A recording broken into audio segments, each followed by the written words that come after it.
Looks like someone left his tarpaulin cloak hanging on the railing here. Yes, it's probably yours. It bears the RCM insignia, and you have a habit of being careless with your equipment. You could probably make the jump. You look like you've done some track and field in your day. The wind is aggressive up here. The lieutenant looks at the enormous crane towering in the distance over the container yard. The look in his eyes is a mix of the engineer-like interest and the wonder of a 6-year-old seeing a horse for the first time.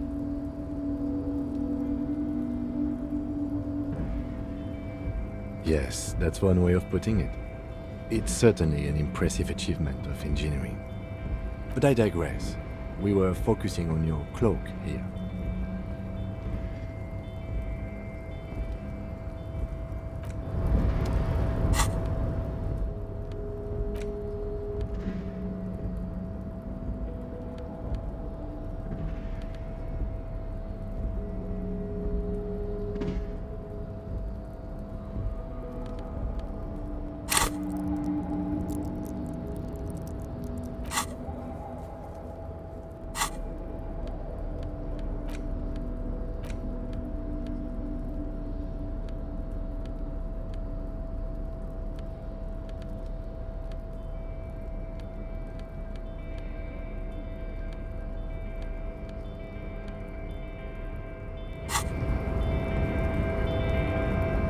A tarpaulin cloak is still caught on the railing.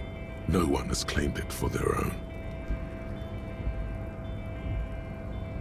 I was under the impression we are on our way to meet the king of this castle under siege, Evrard, one of the people we're interviewing. This way we may be able to get around his henchmen. Or it could be that we are just exploring. He's thinking you've forgotten where you are again. The cloak? I do think it's yours, yes. As to whether you should go for it? Well, it doesn't seem too dangerous. 2-meter stops. Whenever you're ready to do it, I'll be right behind you. The cloak looks like a bag of goodies floating in the wind. Who knows what its pockets may hide?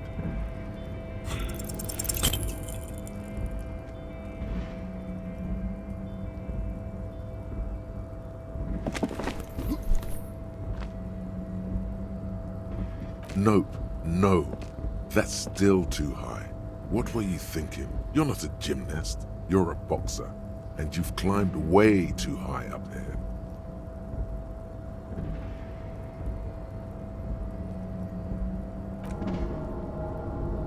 You could have died there. Shit.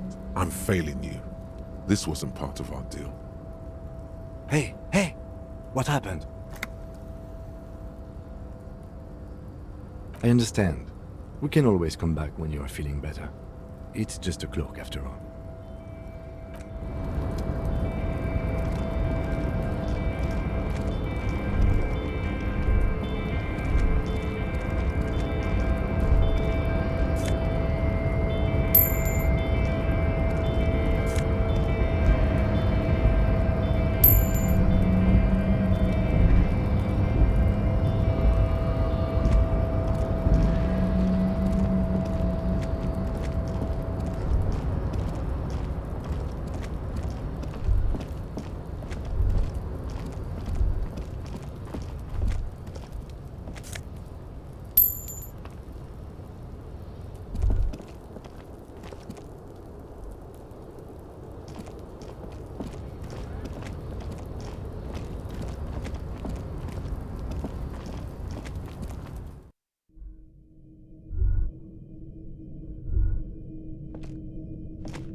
Yes?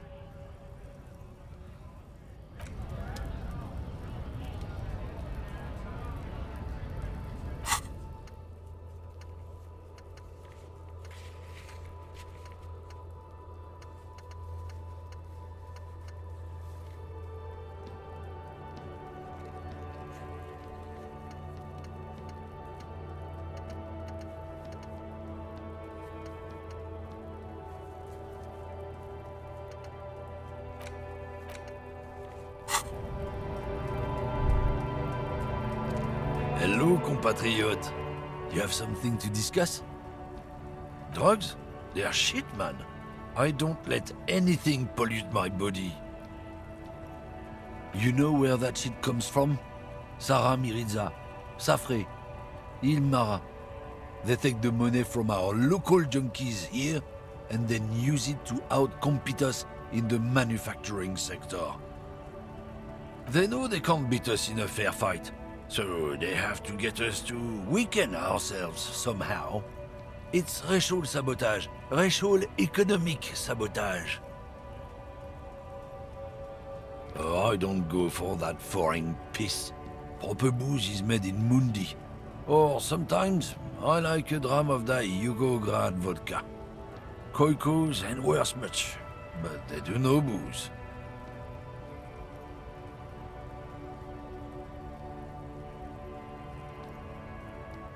Not in, not out. I'll never betray the purity of my tribe. So you're telling us that you don't know anything about drug smuggling through Terminal B? I don't know shit. And if I did, I wouldn't tell you. What do you think? I can't leave the lorry unguarded. Stuff's been getting looted lately. It's those little kips sneaking around at night. If they touch my stuff, the bosses will be on my ass like ass cancer. There was a bunch of spilled boxes in the back of a big lorry nearby. Yeah, I knew that guy. He was an honest driver who loved his country. We were having a good debate about genetics at the Wheeling in Rags when some kip boys smashed his lock and took damn near everything. Lost his fucking job over it. Since he left, I haven't had anyone to talk to. It's a fucking travesty is what it is. Isn't it obvious? Fucking Sealang, that beady-eyed South Samaran. His little side business is a scam. I wouldn't be surprised if he was peddling drugs as well. Of course he's a lorry driver. What? He tell you he's just some simple businessman or some shit?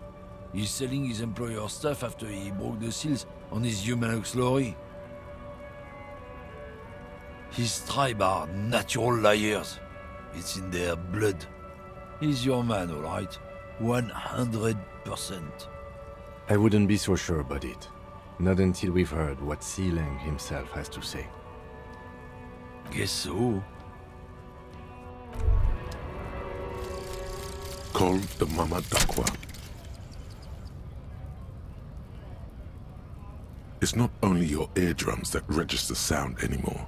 Your very skin has become an organ of hearing. Looking for a whisper light and low. A god who's very, very silent. Nothing escapes you. A cockroach in the other room. A candy wrapper falling on dry grass.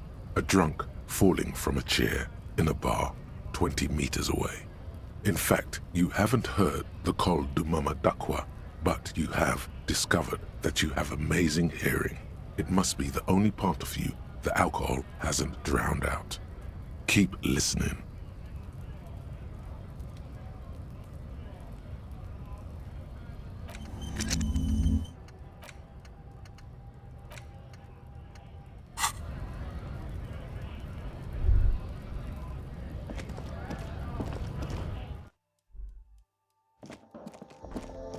The tear machine stands in the corner. A sign says, 1 bottle equals 10 cents.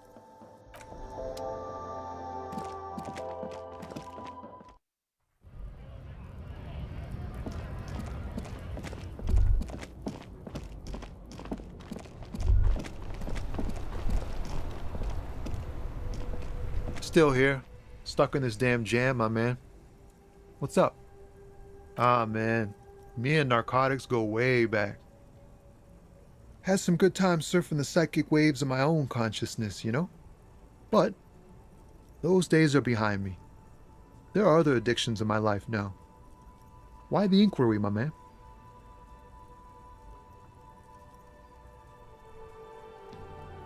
Hey, man, that's serious criminal talk. Are you trying to pull some sort of an entrapment thing on me? Then what's your deal here? We have a credible lead, sir. Someone on this roundabout is waiting for a bulk shipment from the harbor to load it on their lorry and drive it to Jamrock. Not me, man. No way. I don't need any trouble. Shit's bad enough anyway. This jam's got folks up in arms, and I'm afraid it's headed toward a conflagration.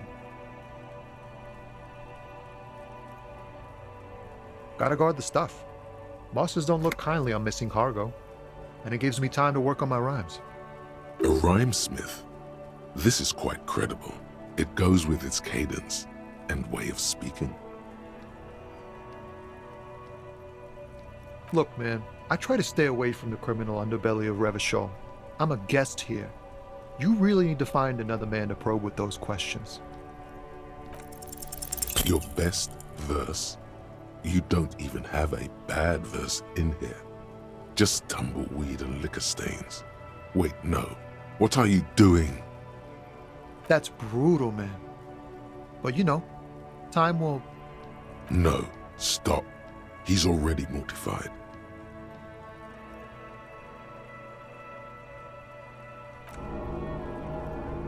That's, In the name of God, what are you doing?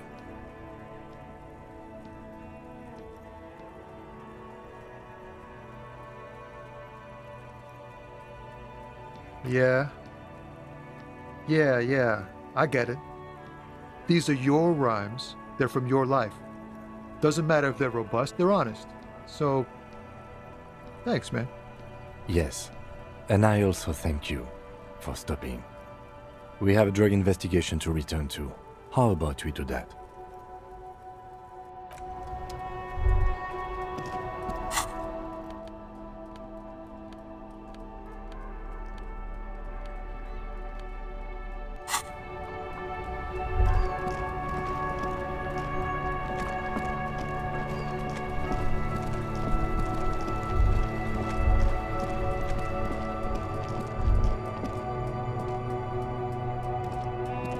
Everything's still cool here, officer.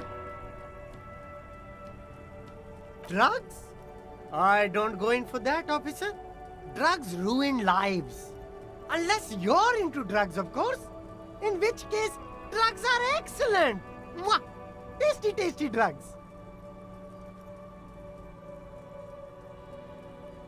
That's very cool. A lot of the coolest detectives do drugs. Sadly, I don't have any drugs on sale, or at my home, or on my person. Sir, it appears to be true. No drugs in sight. Not in the box of sunglasses or under the speakers. That's even cooler. You investigating that and all. But I am not a lorry driver. I'm just a street vendor. I don't know anything about that. Who said that? It's the fat racist, right? I bet it's him. He has an agenda against me because I'm an immigrant who works harder than he does. He's a hater. So you admit you're a lorry driver? No, I just said I work harder and he's an asshole. I'm... Realizing he can't get out of it. Smart man. Okay, maybe I'm a lorry driver too. A little.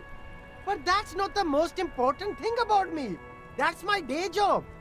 This is my dream.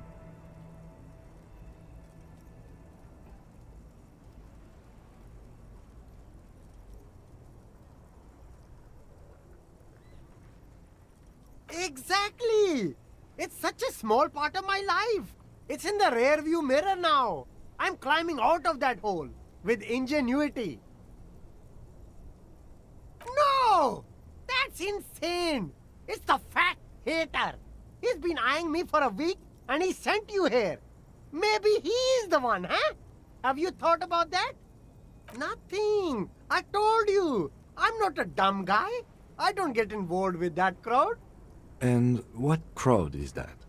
Crowd? You know, the drug crowd? No, he wasn't talking about an abstract crowd. It was that crowd.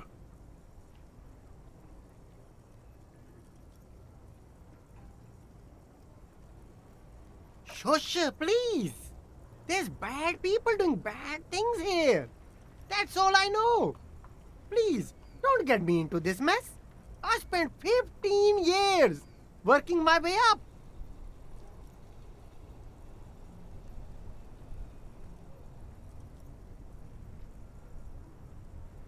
It's a she, okay? The other drivers call her the lady driver. You're better off staying away from her. The way they talk about her, she's no lady.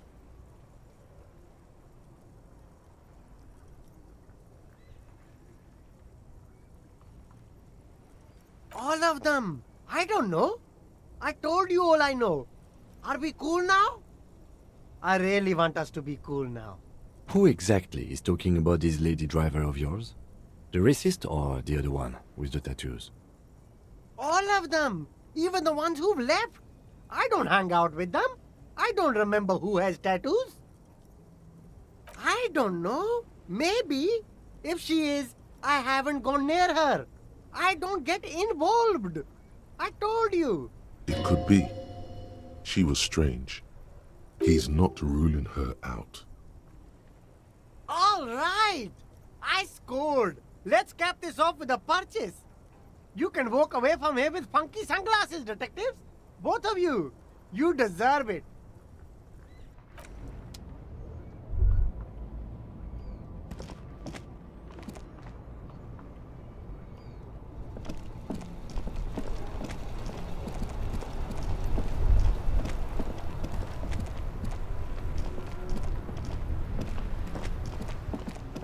Inside, you see a set of steering levers, a radio microphone. This is Precinct 57. How may I assist you? No, and I doubt they'll get back to me before 57. In the cabin,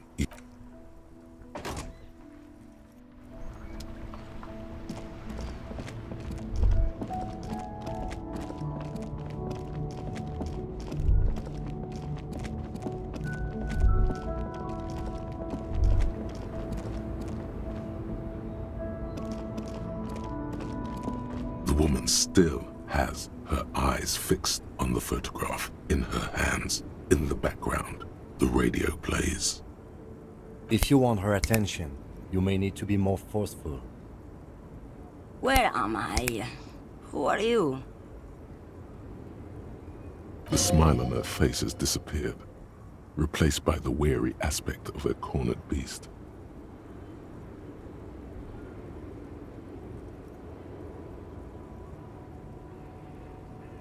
Never mind. I remember now.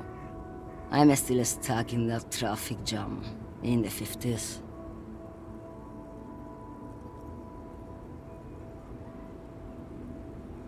The men have small jaws and everything is made out of plastic. Why do you need plastic when you can make the walls out of amber? Back in Mecca, during the time of the revolution, the side walls and cafes are filled with young people. I was on my way to see a new Boyadero picture starring Gabriel Buenguerro. Until you came along, that is.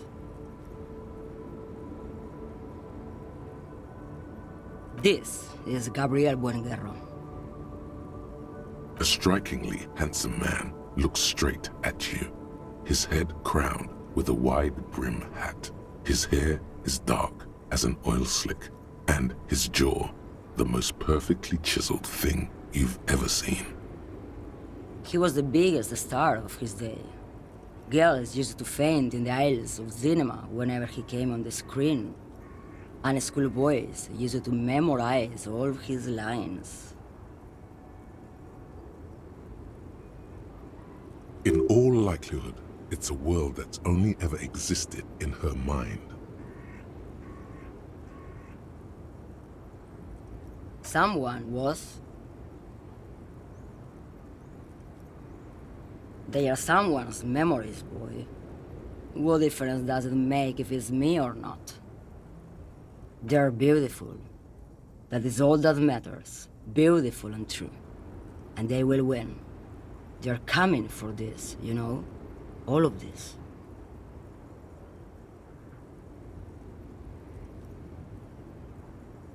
She seems to derive some bitter pleasure from this strange thought, as if the past will one day wipe the present away, like a tidal wave approaching. I wasn't dreaming. I was there, Loman. It was early spring, and the mine behind the Black Sun had just come out. The posters were 20 meters tall. Everything was golden. While you, people, were tearing each other apart over your petty little revolution, in Methk, it was a golden age. Why not, Harife? It's not like I have anything better to do in this hellhole.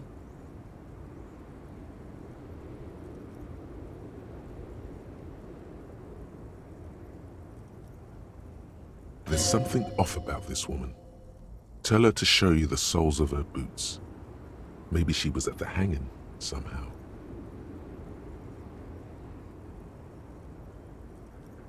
Diamonds? Of course not. But wouldn't it be marvelous if I was? Whatever stupid things they put in the lorry, I imagine.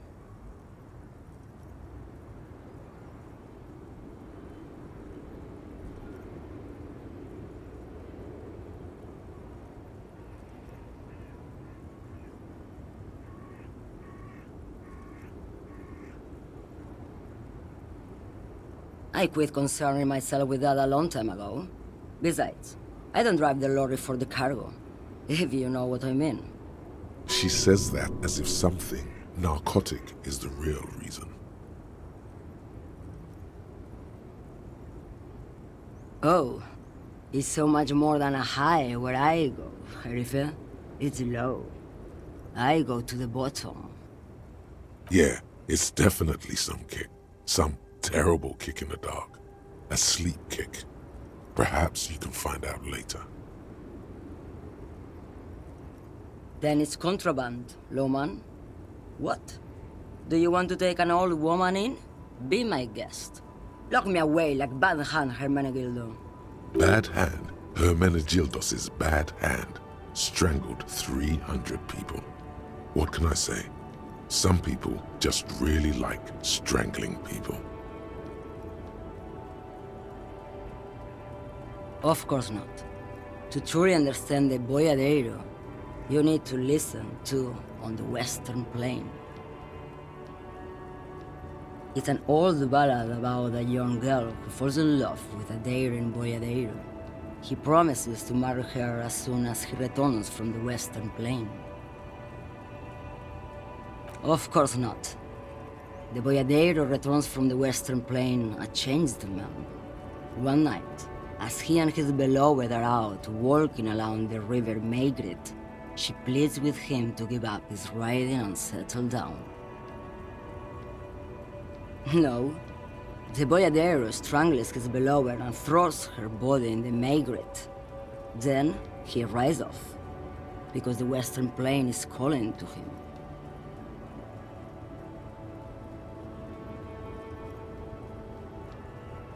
You have to understand. A true Boyadero needs a whole horizon to himself. He can't be tied down by man or woman. His beloved was selfish. She didn't know what it meant to love a Boyadero. Did you just call me a lady, Harife?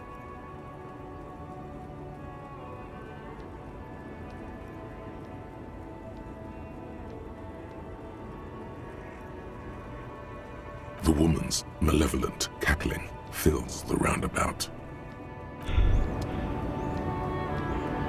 Despair creeps into you, getting fat on your weakness. Whatever noble intentions you once had as a police officer, it's eating them all up now. You're still coming up with sentences. That's a step up from total annihilation, right?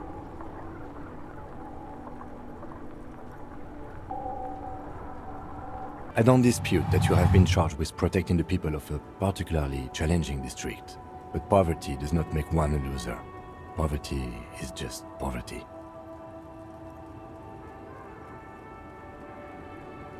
Nothing you can say would make you feel any better now. Cop gives up the detective genre for social realism. Another police officer resigned from the RCM following a nervous breakdown. He now lives under a bridge, drinking and occasionally throwing excrement at passers-by, shouting, "I never loved that woman." When asked to comment, former colleagues objected to the theory that his psychological disintegration was precipitated by his wife leaving him.